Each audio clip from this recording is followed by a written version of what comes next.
Ehlane sezathi sanibingelela phezulu namukele babukele emakhaya kwesimanzonzo lapho sinothela khona indawo zamaskande ehlabahlosile nihamba phambili. Babukele emakhaya ke uma isikhathi semanje vele kuhlala ukuze indawo zamaskande kudotsela udawa lokuthi kuhlukene phakathi uPaula ngobalandeli bamaskande emva kokuthi kusabalele izithombe lapho khona ukhuzana uFapungose eshuthe khona negalofi elisha bese studio. Kuzokhumula ukuthi igalofi elisha insizwa ngephela esizakhele ugazi kubantu emva kokuthi umuntu ofana negcokama nangendlela agqoka ngayo ephinde futhi nanokucula axolise kwegcokama sekudala ukuthi abalandeli kakhulukazi begcokama elisha bemthande lo mjida lo. Kodwa ke manje sekukuningi uPaul emva ukuthi lo mjida lo ebonakale eshuthe nokhuzani bese studio. Sekukuningi ukuyibuza ukuthi ngenzekani lo mjida lo akhiphe ingoma nembangi yegcokama elisha okukhuzani.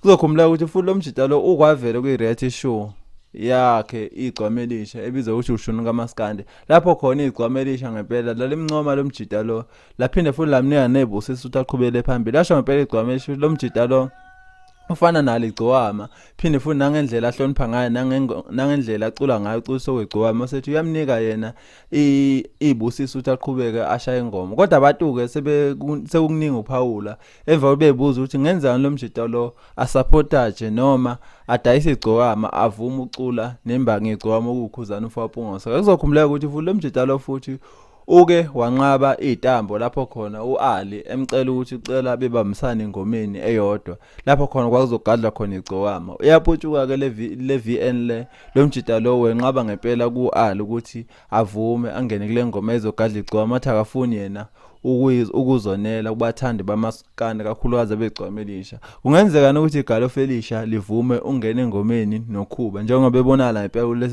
lesi sithombe lesi bashuthwe bese studio bedidiyela yona ingoma. Bukele emakhaya ke wena ngakujabulisa ubona igalofu elisha lishaya ingoma nokhuzani noma wena lokho uzobona ngathi igalofu elisha selidayisa yena umfoka amanqele kwigcomisha. Ake hlangane nezathi ke sizophawu wakho ngalolu daba. Till next time. Siyabonga.